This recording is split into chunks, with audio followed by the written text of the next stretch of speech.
तो गाइस आज हमको जाना था अपने ट्रैक्टर को लेके सिटी की ओर, रातनपुर की ओर, क्योंकि हमको हमारे ट्रैक्टर में करवानी थी सर्विस किया ज़्यादा टाइम हो गया था। इसीलिए मैं फटाफट से अपने ट्रैक्टर से थ्रेसर को अलग करने लगा। सबसे पहले मैंने अपना थ्रेसर का पीटीओ जॉइंट हटाया। पीटीओ जॉइंट हटाने के बाद थ्रेसर को हाइड्रोलिक से उठाने के बाद मैंने थ्रेसर के पाए ज़मीन पे टिका के और थ्रेसर को ट्रैक्टर से अलग कर दिया और हमको जाना था फिर सर्विस करवाने। इसीलिए फिर मैं निकल गया, पर अपने ट्रैक्टर में सर्विस किए ज़्यादा टाइम हो गया था। सर्विस किए लगभग 300 से 350 घंटे हो गए थे। इसीलिए सोचा कि अब सर्विस करवा लेते हैं, क्योंकि ऑयल भी ज़्यादा कुछ काला हो गया था। इसीलिए सबसे पहले मैं अपने ट्रैक्टर में से थ्रेसर को अलग किया।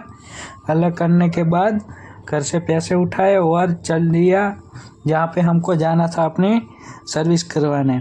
तो मैं सर्विस कराने के लिए रातनपुर पहुँच गया फटाफट से, और मेरे को रातनपुर पहुँचने में आधा 1 घंटा लगा और वहाँ जाते ही अपना सर्विस का काम चालू हो गया। देख सकते हैं आप, ऑयल भी ट्रैक्टर का सारा जो था वो निकल दिया और फिर लग गए जो हमारे मिस्त्री साहब थे सर्विस करने, ऑयल चेंज करने के से पहले हमको अपने ट्रैक्टर में पंप में दिक्कत आ रही थी, क्योंकि वो खट खट से आवाज़ कर रहा था।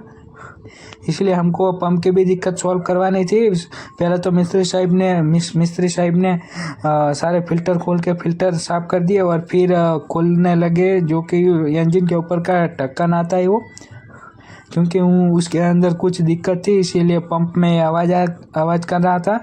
लेकिन वो जो बॉल था वो हमसे जल्दी खुला नहीं और वहाँ पे देर लग गई।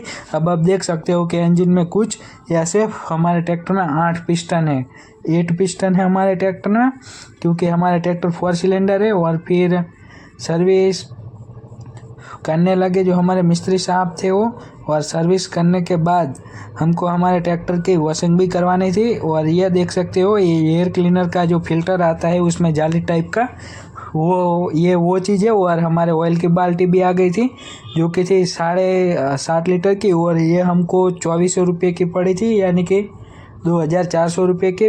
और यह हमने अपने ट्रैक्टर में इंजन में ऑयल डाला था और ऑयल का भी अच्छा था। और फिर लग गए हमारे ट्रैक्टर की धुलाई करने, वॉशिंग करने के बाद हमारा ट्रैक्टर अच्छा दिख रहा था, पर जो इसका बोनेट का कलर है वो थोड़ा सा उड़ गया था, लेकिन उसको भी मैं जल्दी से लेमिनेशन करवा दूंगा। और फिर सर्विस करने के बाद मैं निकल गया घर की ओर हाईवे रूट ख़त्म करके मैं आ गया कच्चे मार्ग पे, आप देख सकते हो। और मैंने अपने भैंस का जो आता है खान पापड़ी बोलते हैं गुजराती में इसको, वो भी ले लिया था साथ में। और फिर मैं पहुंच गया ट्रैक्टर रखने। और बाय बाय गाइस, आज का व्लॉग यहीं तक था। मिलते हैं दूसरे व्लॉग में जल्दी ही।